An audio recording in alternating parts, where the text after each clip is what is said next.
Welcome back. Now let's take a look at some sports. Here's Charles Aruka. This is the ultimate redefined for men.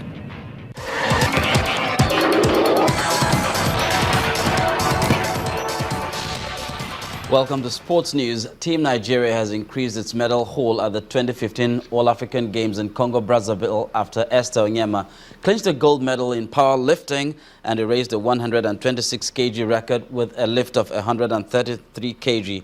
National champion Uhoma Osazua completed what looked like a good day as she won the women's heptathlon, and Claire Uke claimed the gold in the women's discus with a throw of 54.25 meters, while Chinazom Amadi upset Commonwealth champion Ose Brume to win the gold medal in the women's long jump. In football, the league management company LMC has turned down a plea for leniency by Premier League outfit Sunshine Stars and the captain Sunday Abe. Abe was banned for 6 games for headbutting and kicking centre referee Joseph Ogabo during a matchday 28 game between Shooting Stars and his club. Elsewhere, World Football Governing Body FIFA has confirmed that the winner of this year's Ballon d'Or will be announced at a ceremony in Zurich on January the 11th, 2016. Real Madrid and Portugal superstar Cristiano Ronaldo won the award for football's Player of the Year last year, but his old rival Lionel Messi will hope to wrestle the prize back after an outstanding year with Barcelona. Now in athletics, the World Anti-Doping Agency, WADA, says the much-awaited report on allegations of widespread doping in sport is expected before mid-November. Among the athletes now viewed with greater suspicion are the Kenyans who topped the medals table at last month's World Athletics Championships in Beijing, China. That's it on Sports News. It's back to Ijoma with the rest of the news at 10.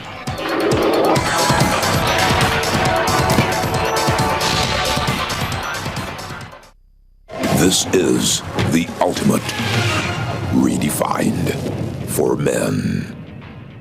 Now, with 2015 set as the target year for the Millennium Development Goals, the UN has come up with 17 new goals needed to address principal elements of sustainable development, including economic growth, social inclusion, and environmental sustainability. This will form major discussions at the United Nations Sustainable Development Summit, scheduled for September the 25th to the 27th. At a session with journalists in Lagos, the director of the UN Information Center says the new development plan will also focus on mobilization of resources and the review of the implementation of the goals. Well, there's been a disruption in Burkina Faso as the country's presidential guard detained the Prime Minister and interim President Michel Kafando. This happened after a commission charged with drafting reforms for Burkina Faso's government proposed dismantling the elite unit. Here's Cynthia Are with more. According to Croatia, it is ready to either receive the migrants or direct them to where they want to go. Many migrants, most of them Syrian, are hoping to reach Germany. New border restrictions and a row over allocating migrants have shown bitter divisions in Europe over the crisis. Then Syrian President Bashar al-Assad has said in an interview for Russian TV that he will not quit under foreign pressure, saying the Syrian people must decide. Western powers and much of the Syrian opposition say it is not conceivable for Mr. Assad to lead a post-war Syria. The latest comments come as Russia increases its presence in Syria. Also today, according to a radio broadcast, a South African court has rejected the state's bid to appeal a ruling that authorities had erred in letting Sudan's President Omar al-Bashir leave the country, despite a court order barring him from doing so. Finally, 2 days after the Egyptian and Mexican authorities confirmed that 8 Mexicans were mistakenly killed by Egyptian security forces who mistook them for Islamists, the Mexican foreign minister is in Cairo. She arrived there today and is seeking answers to make sense of it all. That's the foreign news wrap-up. It's back to you, Ijoma. Thanks a lot, Cynthia. And the main news again.